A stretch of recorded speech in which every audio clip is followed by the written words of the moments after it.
Julia ran. Her lungs burned like stoked embers as she sprinted through the school compound.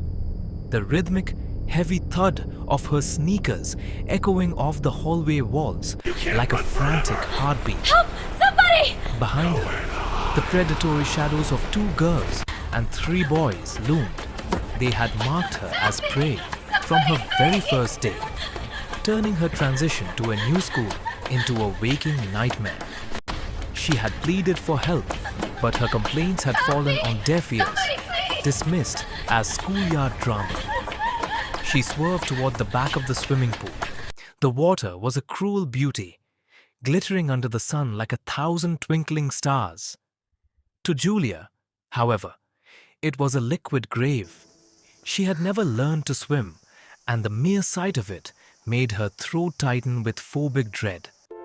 Thinking she had finally lost them, Julia stopped. She leaned against a pillar, her chest heaving, a small, relieved smile tugging at her lips. Cold. But as she turned to catch her breath, her heel caught on the slick tile. The world tilted. She plunged into the frigid blue. The water didn't just surround her, it invaded. A cold weight filling her lungs as she gasped for air that wasn't there.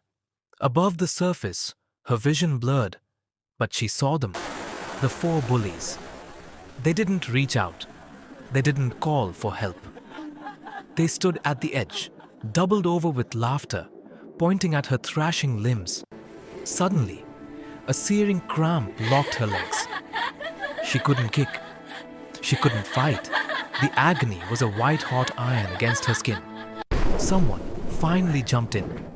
A panicked, late attempt, but the silence of the depths had already claimed her. Julia was gone. Her soul stood on the shimmering surface of the water, detached and cold. She watched with hollow eyes as the dark-haired boy dragged her limp, dripping body onto the concrete. His hands shook, his face a mask of ashen terror as he shouted at his friends. Cowardice won out over guilt. With a grunt of effort, he shoved her body back into the depths to hide the evidence. They bolted, their footsteps fading into a guilty silence.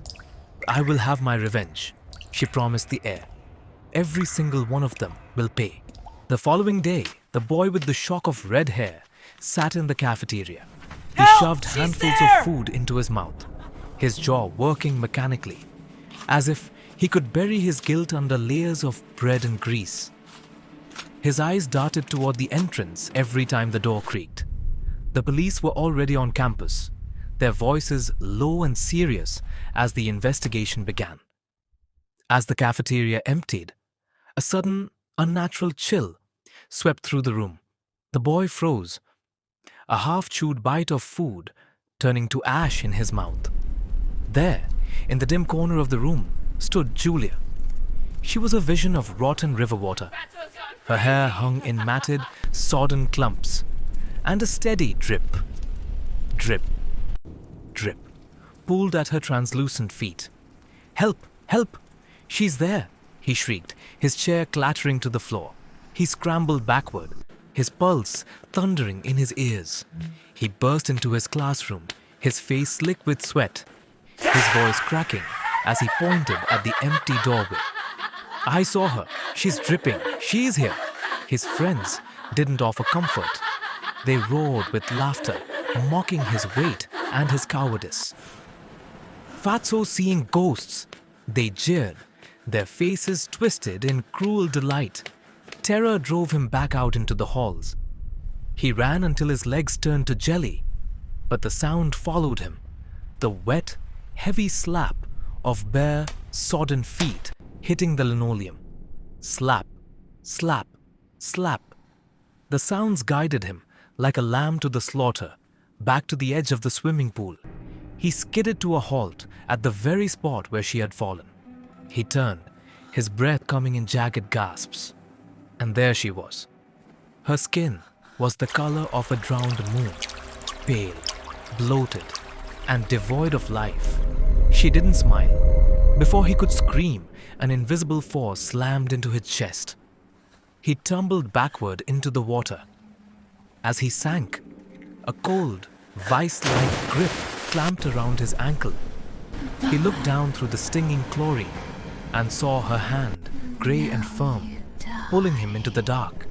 "You killed me." Her voice vibrated not in his ears, but inside his very skull. "Now it is your turn to die," he thrashed, his mouth opening in a silent plea for mercy. But Julia's grip was absolute. She watched with a porcelain stare as the light left his eyes, dragging him down into the suffocating silence of the deep.